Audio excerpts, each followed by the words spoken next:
Hey guys, and welcome to the newest episode of B Hero Presents the Bump Card Wrestling Podcast. I am your host, as always, Brian, and with me tonight is my tag partner, Psycho. How you doing tonight, Psycho? I'm doing pretty good. I'm drama free, so it's just there's a lot going on in the wrestling business, and yeah, I'm kind of That out of is the an loop. understatement.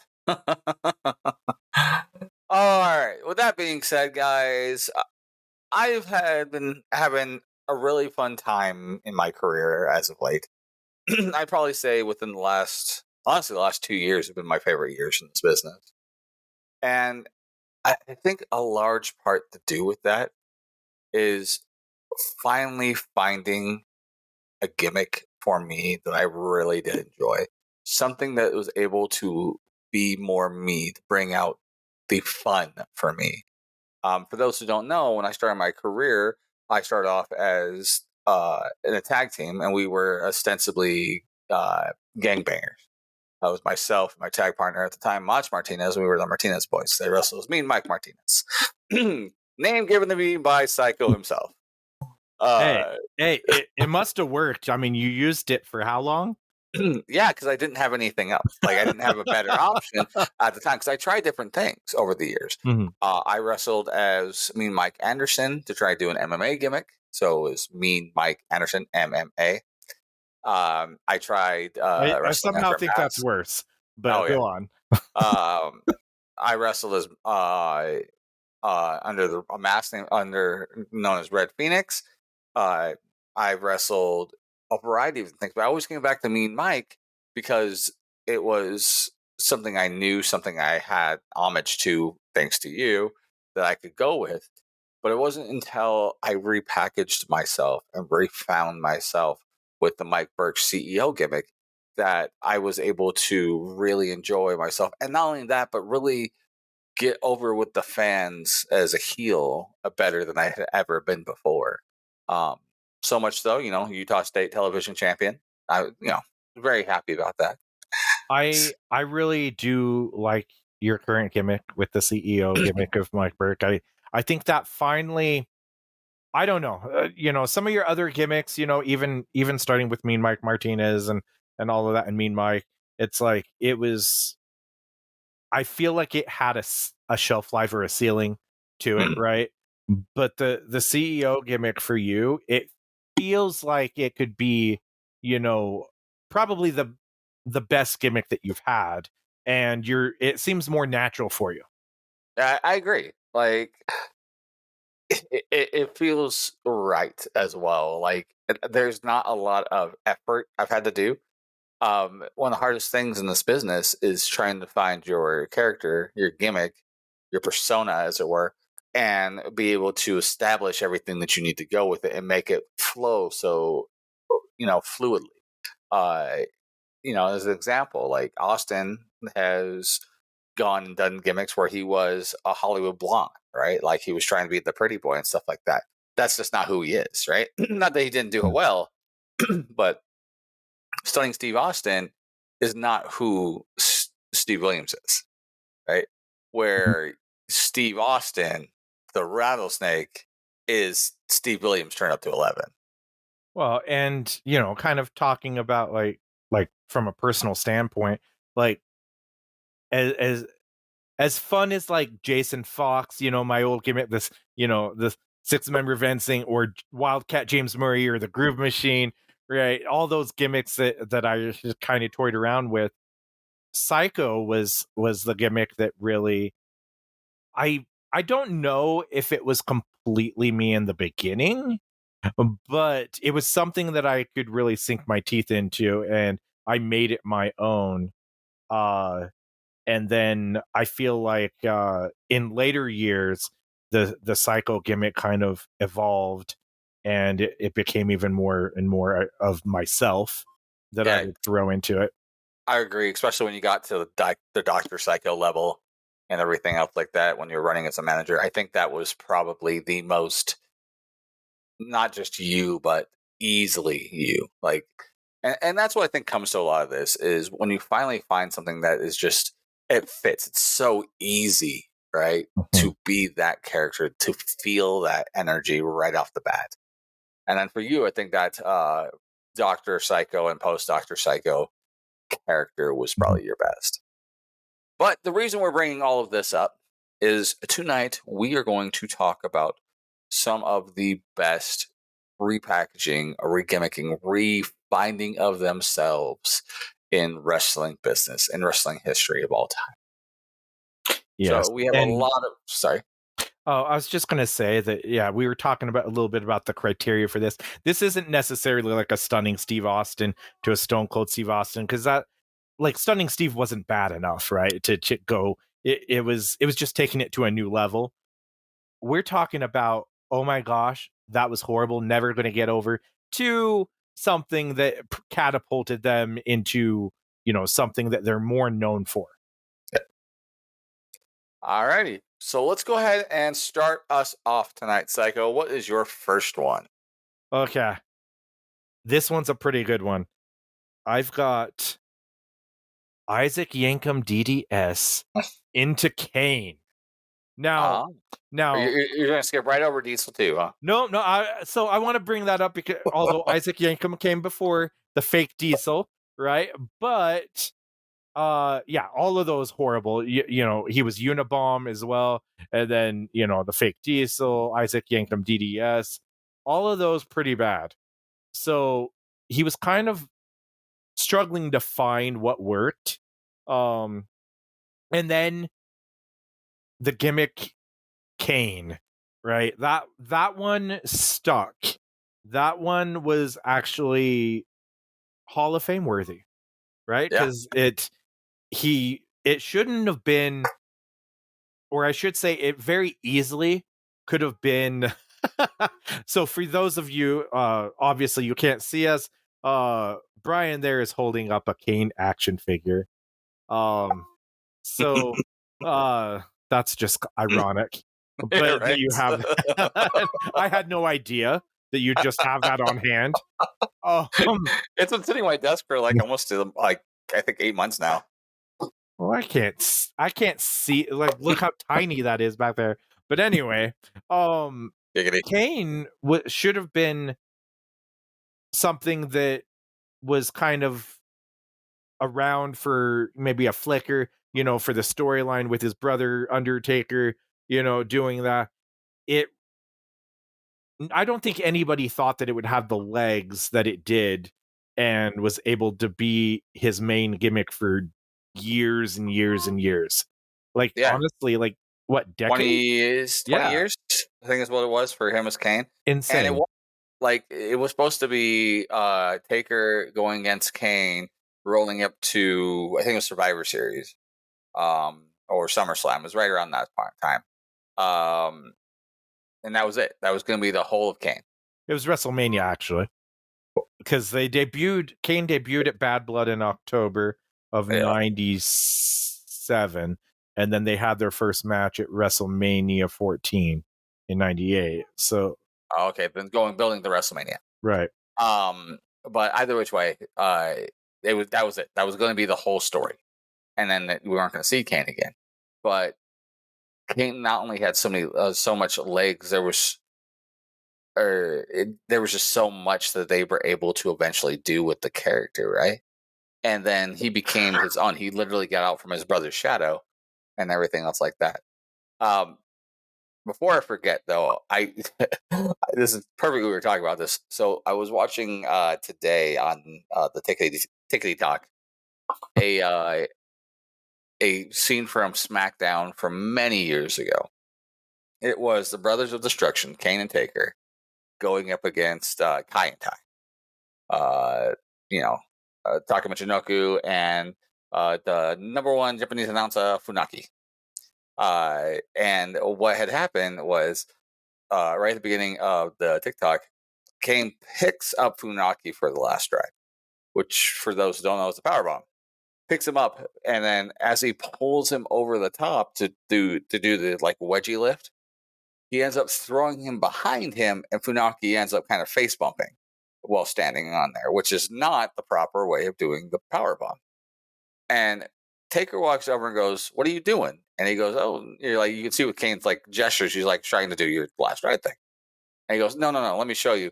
He goes and grabs Taka Michinoku, gives him a kick, picks him up, gives him the last ride, and then looks at Kane and goes, and Kane's like, "Okay." So then he picks up Funaki again, gives him the last ride, and he looks over to they look at each other like, "Yeah, good, good." And then goes for the pin. That whole spot just it killed me, dude. It popped me so hard. Just because like Funaki and Taka just sort of like there as nothing more than beat around dummies, and these two just having this great interaction, which I think is one of the biggest things of why Kane works so well. Was Glenn Jacobs and uh, Taker had such a great interaction with each other, right? The chemistry was definitely there. Yeah, and I think that's what allowed it to finally go, because Glenn Jacobs was always a good worker, whether it was as Unabomb or as Isaac Yankem or even as Diesel. Like he had the charisma, he had uh, the in ring work and stuff like that. He just never had the right gimmick for him, the one that felt like it was him. And then being able to work as Kane and allowing Kane to develop through him after the stuff with Taker was over, it was just fantastic. Yeah, is so I think we both agree on Kane. Isaac Yankem or fake Diesel to Kane is a pretty good turnaround. Oh yeah. Crap. So the next one I have, I mean, we talked about fake Diesel.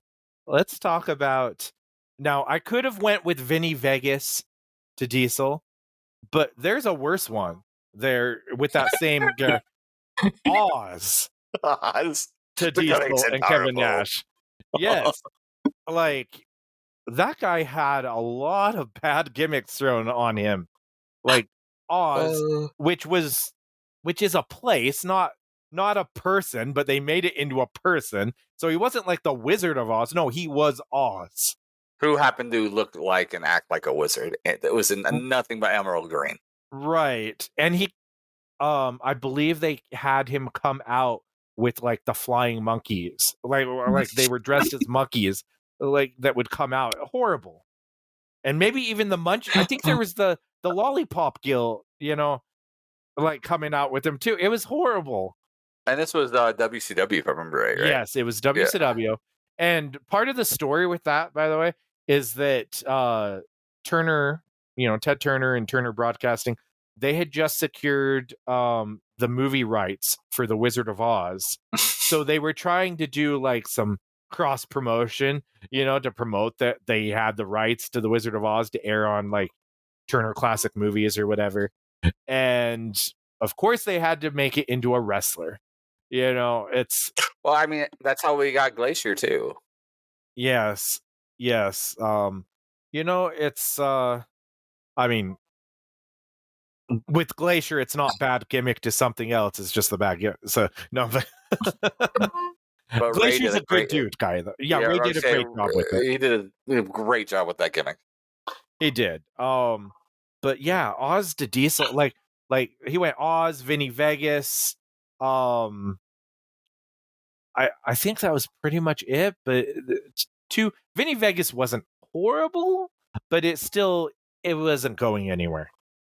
And then when the WWF at the time signed him as Diesel to be Shawn Michaels' bodyguard, that kind of took off. He didn't look much different than Vinny Vegas. Like honestly, it was the same gimmick, just repackaged and made to look menacing.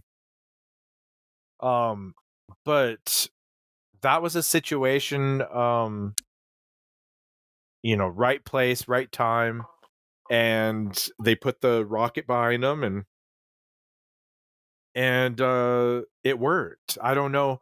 I remember WCW at the time though, kind of poking fun when he won the like when he won their WWF's world title, that they would show like footage of like Vinny Vegas or whatever getting beat up or or pinned by current WCW wrestlers, basically saying that they have one of our mid card guys as their world champion, Yeah. right? But kind of came full circle because he went on to have a successful run as Diesel, and then he left and he went back there and to WCW. And I remember when he got signed at first, I thought, oh, he's going to debut as Vinny Vegas, and he's going to go right back. Maybe they'll push him a little bit better, but I thought it was going to be Vinny Vegas returning. Little did I know that he'd enter, as himself, as Kevin Nash, and start the NWO, one of the best storylines in the history of wrestling. Yeah, it was quite the turnaround there for somebody that came out as Oz.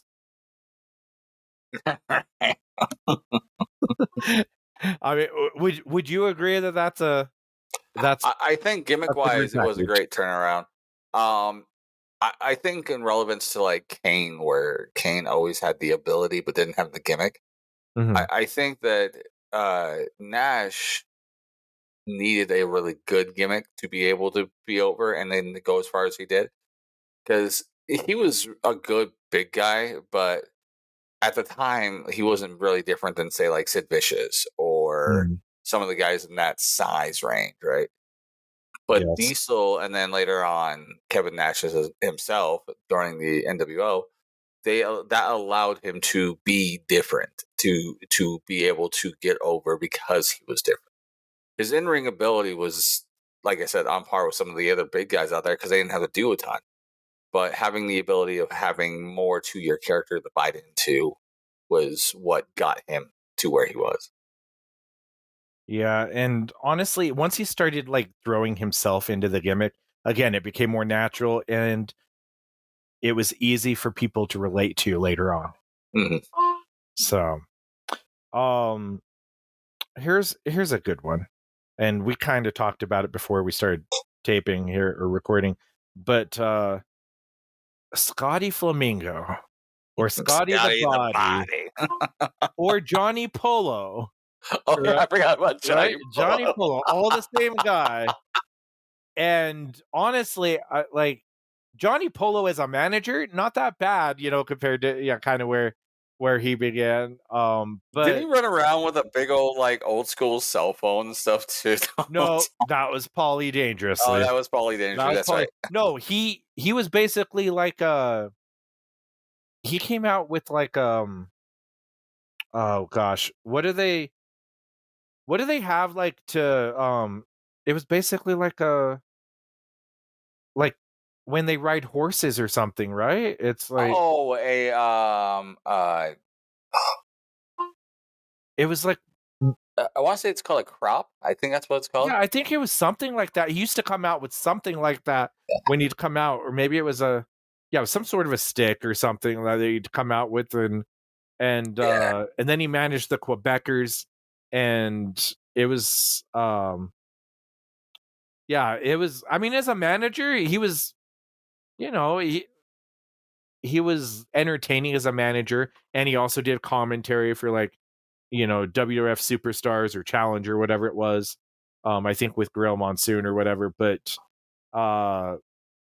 it wasn't going to get him anywhere. He wasn't even looked at as a wrestler anymore. He was at best a manager or a commentator. Yeah. And then he formed the character known as Raven in ECW. And it's what he's best known for. It was a fantastic gimmick. He basically, it was the perfect time for it because it was during the whole grunge 90s, kind of alternative music type thing, and he basically fit that character perfectly. It was something he created, and kind of like he came out to like keep them separated. It was fantastic by the Offspring, and it led to him not just having like a great ECW run, but then WCW signed him, and then he found himself, and he had a decent run there. And then when WWE bought out WCW, then he ended up going back to the WWE as Raven. So that Raven character really stuck around. I remember when he went back to WWE. I think I'm trying to think of who hired him because it wasn't Vince. But somebody, it might have been Jim It would Ross. have been JR, probably around that time. It would have definitely been JR. But it was funny because the story goes that that Vince McMahon saw Raven backstage, and he basically was like, "Who in the f hired him?" Back. It's like because he did not like him, so it was just kind of funny that he ended up back there, and yeah. But Yeah. Raven, I love the character. Oh yeah. I was actually just thinking about this as we were talking about it. Going from, Johnny Polo, Scotty the Body, Scotty Flamingo, to Raven is a very similar story, especially allowing him to be able to be free with that character, to have all of the uh choices for that character, right? Which Paul let him do in ECW, and then later on they loved it with WCW. It's very much reminiscent of what we got with Bray Wyatt later on, right? If you look at the way Bray Wyatt, especially towards the Fiend style of Bray Wyatt, there are very similar parallels to having that creativity allowed to somebody that you see in Raven and how that was all done. Honestly, And Raven was probably a trendsetter for a lot of that. oh yeah, and Raven is going to be Sky the Body's like most known gimmick, right? Uh, because it was so different, right? With the grunge stuff, with the attitude. Like, there are so many guys now on the indies to this day that still come out and do the sit in the corner or do the flop the hair in the front of their face kind of thing, or try to do like that grunge emo gimmick, Yeah, kind of the which is, brooding. yeah, Yeah. which is Raven, right? They're trying to do a Raven the whole time, and that's what you see to this day still. And like, when was the last time you saw Raven on like a main event thing? It's been 20 plus years.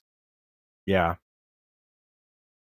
Yeah, So it's been a while for sure. You mentioned Bray Wyatt, and he's actually on my list I of figured. Husky Harris to Bray Wyatt. When he first It was in Tough, was it no NXT? was It was NXT. next. Yeah, like one of the very first, like back when it was almost a reality show of they'd have these rookies come on and they'd be paired with their their WWE superstars, and it Yeah. was basically to see who would get a contract or whatever. Yeah, it was a mixture. It was that weird in between time where they were going from Tough Mhm. Enough to Yeah. what they eventually end up getting NXT to become. Mhm. So it's like all the stuff with Nex and Nexus and stuff like that. That was Yep. all that time where we got Brian Danielson, or Daniel Bryan, in at Mhm. that point. We got David Otunga. We got uh, Wade Barrett. We Yeah. got David Young. We got, who else? We get Ryback was in that time too, and there was Yes. a couple others. And I can't think of everybody else off the top of my Right. head. Yeah, it was um yeah, I mean Husky Harris though, I mean there wasn't a lot to him. I mean but when he was Bray Wyatt, when he came back, when he was repackaged years later as Bray Wyatt, like honestly, I prefer the original Bray Wyatt character of the kind of the The cult cult leader. leader, the swamplands cult leader, that was that had such good potential of what it could have been, and it was fantastic at the beginning with the Wyatt family and when they were like feuding with the Shield and Daniel Bryan and all of that. I mean, later on, I liked parts of like the Fiend or things like that, but The whole Fly House concept yeah, of doing like a deranged Mister Rogers thing was really good. I loved that. What I what I didn't like, and I don't want to speak too negatively because he just passed not too long ago, uh but the whole thing with like where he'd wrestle and then like everything would turn red as he wrestled, I hated that. It was almost unwatchable. Um Yeah, what it was for that aspect, it feels like he had freedom of creativity to what Mhm. he wanted to do, but nobody reined him in on Yeah. anything, and that's what you need to do sometimes. Which I think is what worked out so well with like Raven. Is with him, I felt like he had probably some crazy thoughts, but people reined him in and stuff like that. A great example is like some of the storyline stuff that they would do, like the Tommy Dreamer Raven story they did in ECW. Uh, could have easily gone crazy esque and was able to obviously be reined in with how everything went. Yes. So here's one. Uh Leaf Cassidy to Al Snow with the head gimmick. So this is somebody he was Don't Leaf. forget the ninja he was too. What Yes, was the ninja's name? Avatar. Yes, Avatar, Leaf Cassidy, even Leaf Cassidy, he was in the new Rockers, right? the With New Rockers. Yeah, it was him yes, and Marty Jannetty. yes. There was I swear there was another one. I forget what it was, but it was a lot of crap gimmicks. That he made the best of, but it Mm, wasn't going anywhere, right? And then finally, and again, he got repackaged in ECW. Paul Heyman kind of had a knack for that yeah, of taking guys that weren't fitting in elsewhere, and it was basically the island of misfit toys, right? And he would repackage them into something that would get over. But Al Snow, when he had the head gimmick and he was talking to this mannequin head, with "Help Me" written backwards, um, on its forehead, it was fantastic. It got him over.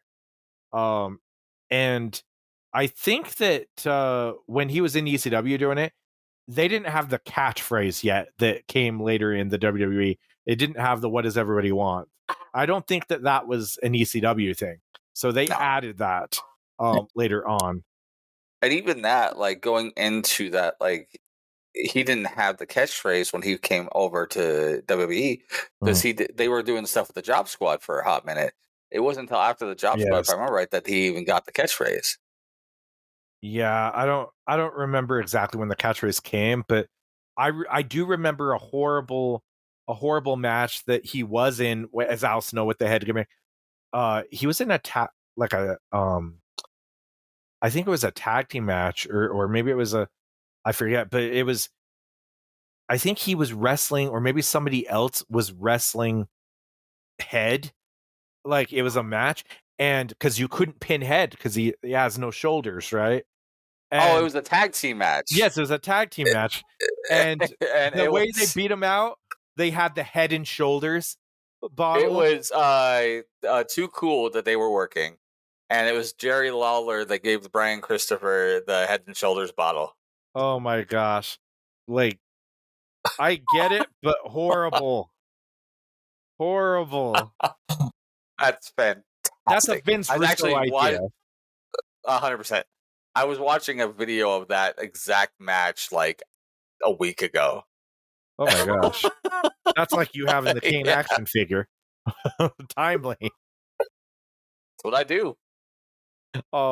Yeah, Student is of the game, man. Always watching.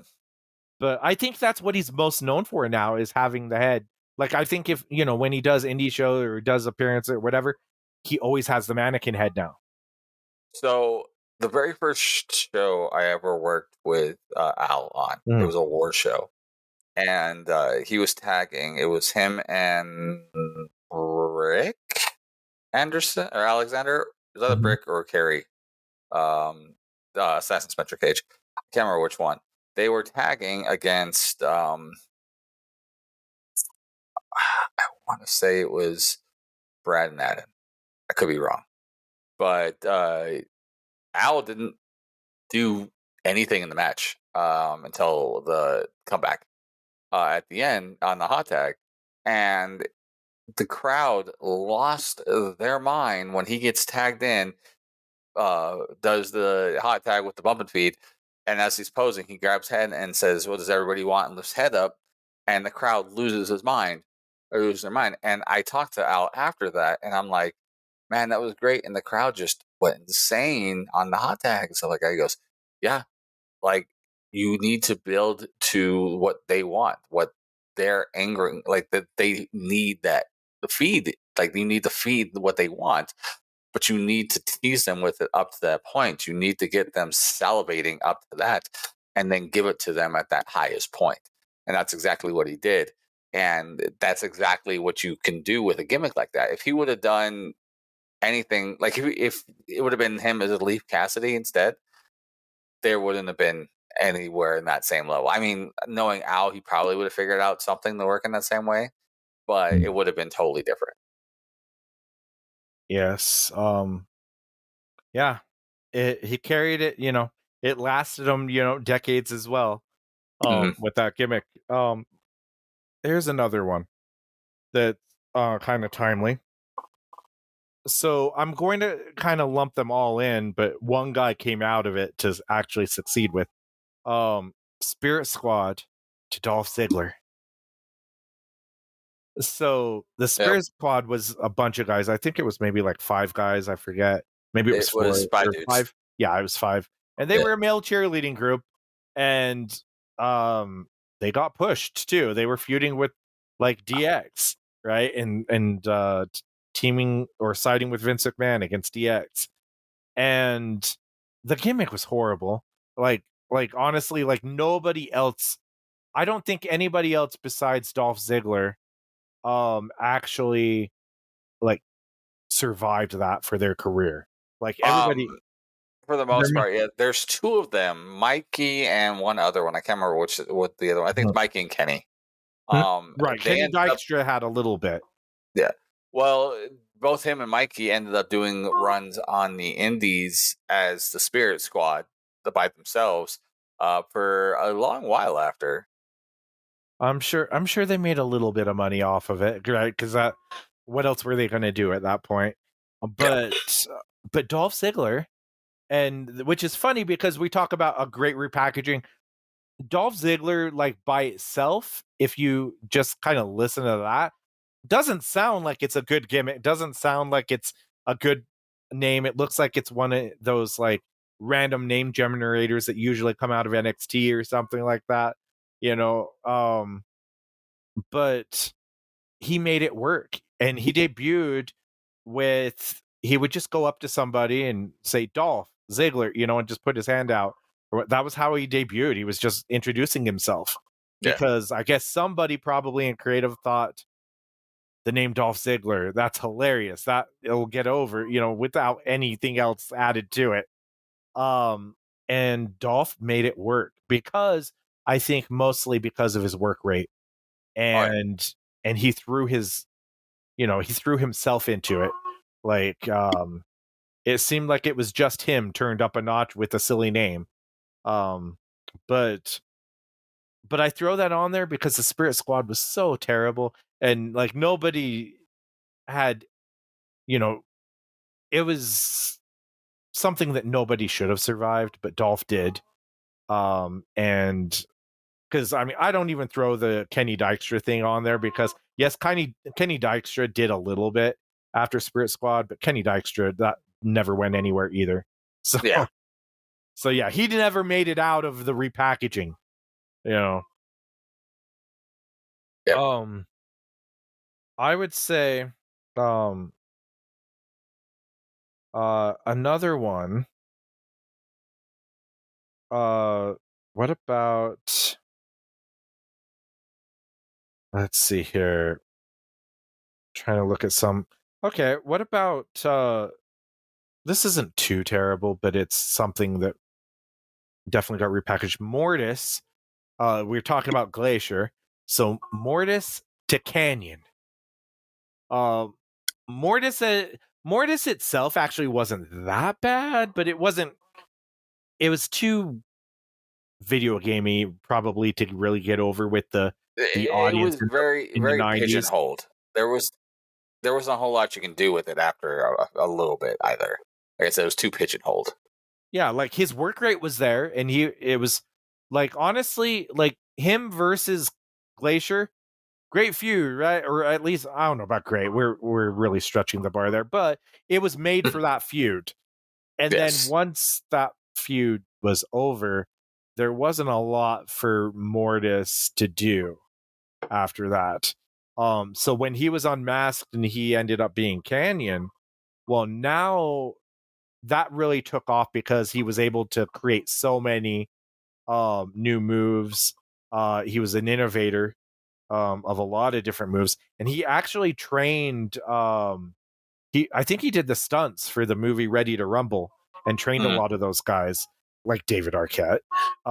So Canyon was kind of a instrumental guy, and I actually really did dig the who better than Canyon. It got over at the time.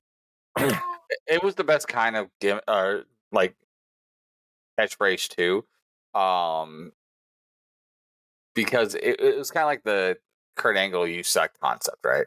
Mhm. Because you can be like, "Who better than Canyon?" And people would tell if he was like over, people would be like, "Nobody," or if he was not over, like, or if he was a heel, he was to respond, "Everybody," right? Right, it could go either way, honestly. Um, I'm just kind of looking. You said you had some. Did we hit all of those ones that you had? No, there's Or a couple that popped in my head. In fact, one just popped in my head moments ago, and I'm okay. going to say it now before I forget it. Yes. Um, Juice Robinson. Okay. So Juice Robinson initially started in NXT. In their first year or so in NXT, and it's a run there. He did all right in there and everything else, but moving over to New Japan, working with the Bullet Club, and then now with over in the AEW, I think this version of Juice Robinson, which is feeling more like him than what was very much a watered down uh, version of I don't know. I can't even give you an example, but it was totally different. Like him getting repackaged into this version of Juice Robinson, just like the total asshole character that she's become, is so much better for him there. Um, Another one that I was thinking about, and we'll see if you get on this list as well, is Stardust to Mm. Cody Rhodes. Now, I bring it up that way, like Cody was introduced in the Legacy tag team, right? Or faction, and had Mhm. potential and everything else like that Right. as Cody Rhodes. But he went through a number of different things because you had like Dashing Cody Rhodes and following that Cody Rhodes. But it just never really took off. And then they did the Stardust one, and actually between the three, of them, the Legacy Cody Rhodes, Dashing Cody Rhodes to Stardust, I think Stardust was actually probably the most over. But it was such a garbage gimmick for him and everything else. And then leaving to go and become the iconic version of Cody Rhodes that he is now is unbelievable. And he repackaged himself into Right. that, right? Yeah, because So he basically left, to because he kind of saw the writing on the wall, right? mm, And he wasn't going to get to that next level and everything. And so he left. And he bet on himself is what he did. He bet on himself that he could do better elsewhere.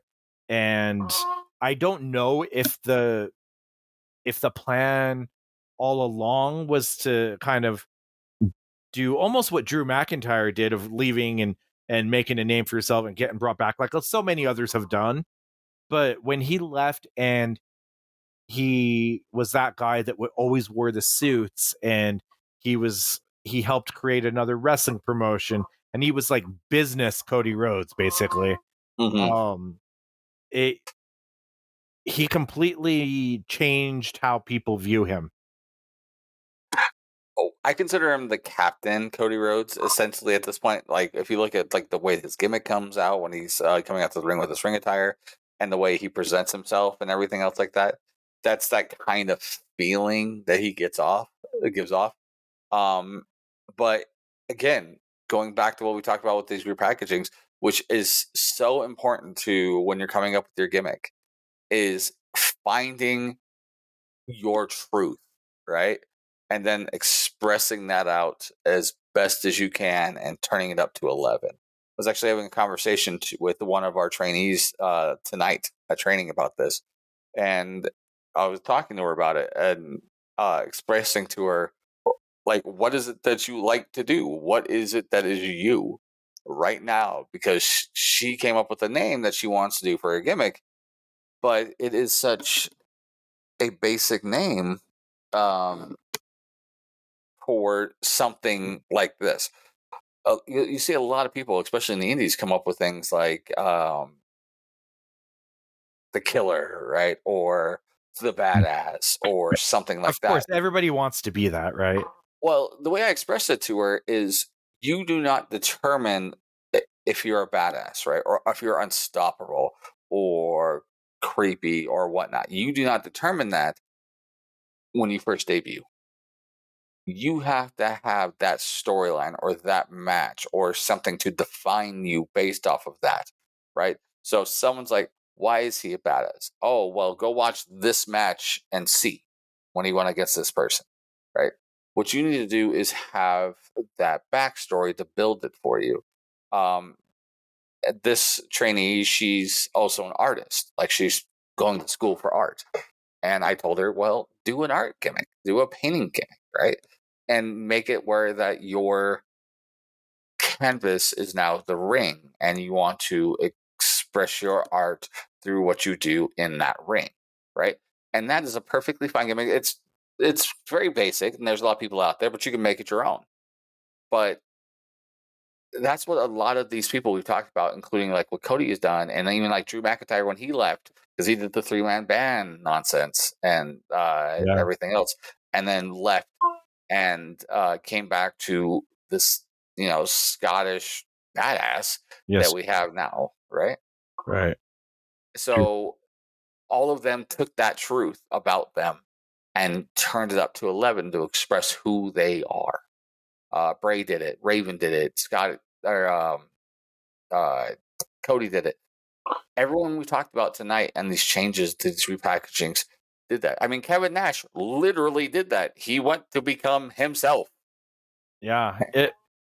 It's funny how all of these guys had to leave and bet on themselves, basically, like go somewhere else and repackage, which is really what the territories used to do, right?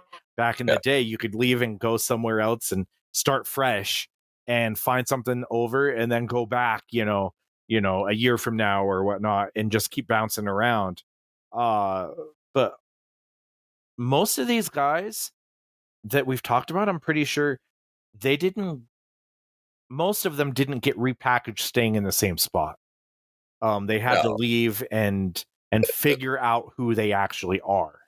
Kane, I think, is the only one we talked about tonight that was Yes. that Yep. exception. I think that's probably, and maybe I guess Husky Harris to Bray Wyatt. And Husky Harris as well. Um, but there's a lot of people who've had to do that, right? A Mm. lot of people who have had to figure out. I got another great example for you, right?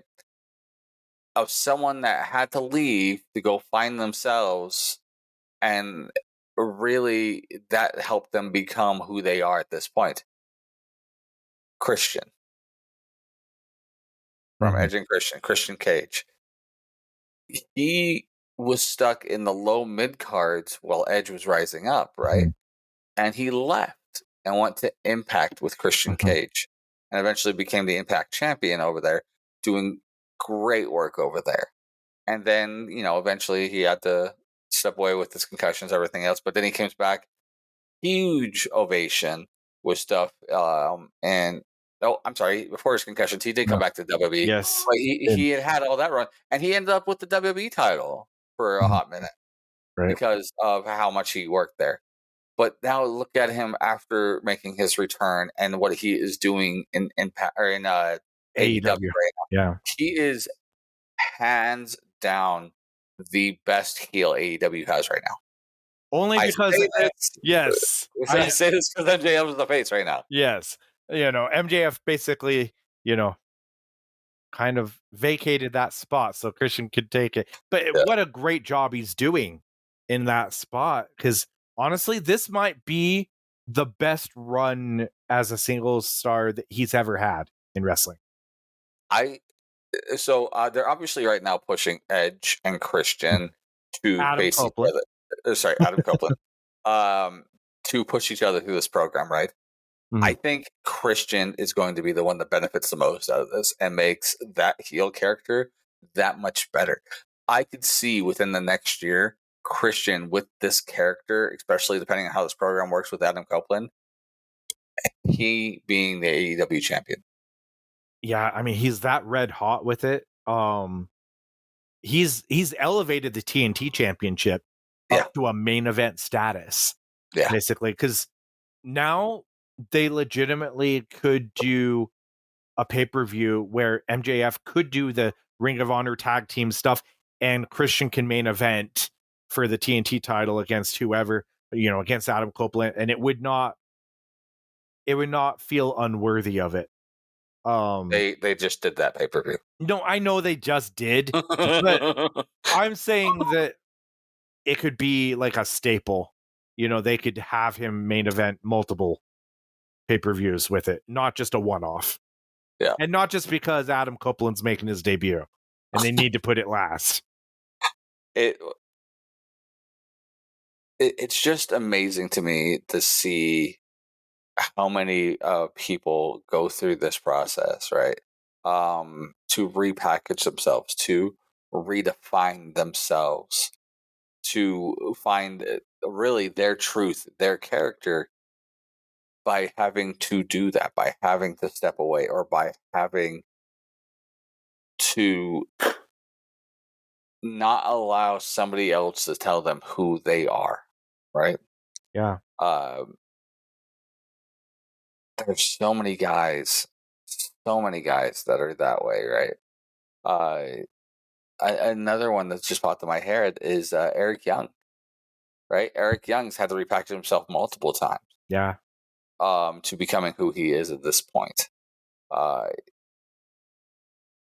And I consider his a repackage relevant to say somebody like Bully Ray Mhm. is a repackage, because Bully Ray doesn't feel as much as a repackage as it does an evolution of his Yes. current character. I was So just thinking the same thing.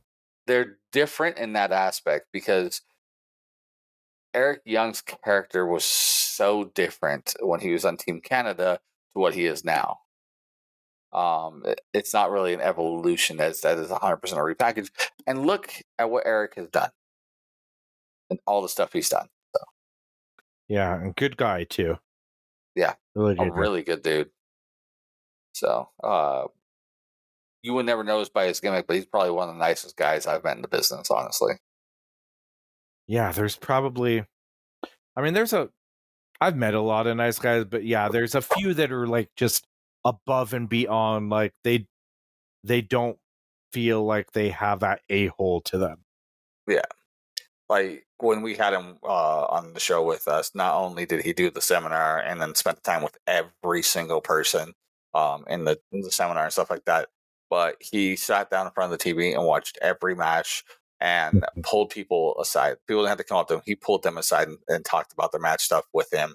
And like I sat next to him while we're watching the show and stuff like that and asking him questions. And he had no problems talking about everything. Like, it was like very enlightening. There's other people in this business. Another one like Navajo Warrior, who I have a great relationship with, and it was exactly like talking to Nav the whole time. Like I was talking with Eric, it was the same way. He's just so open, so free with knowledge and stuff like that. But anyhow, any other ones you have on your list, son? Um, I think that's pretty much it. I think I had somebody, but I lost my train of thought on it. But so I didn't write it down to put it down. So I think that's probably a good place to probably end it. Yeah, it's I know there was somebody else that had left and came back, but it's okay. It's not going to come to me. That's what happens with old age. Too many chair shots to the Yes, head. exactly. Both of those things combined, not a good combination. Nope. All right. So, guys, please reach out to us. Let us know if there's anybody that we have forgotten that you can think of, or tell us some of your favorite row workers, people who had been repackaged and become some of your favorites of all time, right? And again, think of repackaging. Don't think of evolution. Like I think of like the Rock from Rocky Maivia. That's an evolution more than it is a repackage. Right. But that being said, guys, reach out to us on our social medias. Be Hero Media on Facebook, Instagram, and Twitter, or slash X, I guess now. You can also find us at BeHeroMedia.com, which is everything Be Hero Media. You can reach out to me directly on Facebook, Instagram, and TikTok at Mike Burke Pro, Mike Burke DCW, and on Twitter /X at Mike Burke Pro. You can reach out to Psycho at Psycho Wrestling on the Facebook. All right, guys. And then lastly, we're going to go ahead and give you the heads up on everything that's going on for Devotion Championship Wrestling. So, as this airs tonight, Thursday, October 19th, Tussle time at Liquid Joe's. We normally do Liquid Joe's as a bar fights, which means all fight, no bar, or all fight, no ring. But this time, as Tussle time, we are bringing the ring inside of the building. So that allows us to do a lot more entertaining times with you guys. So please come out to Liquid Joe's for that. Also, we will have our traditional Tussle time up at Kamikaze's in Ogden on the 21st, this coming Saturday. We will also be bringing our traditional bar fights to Aces Saloons in Salt Lake City, November 3rd.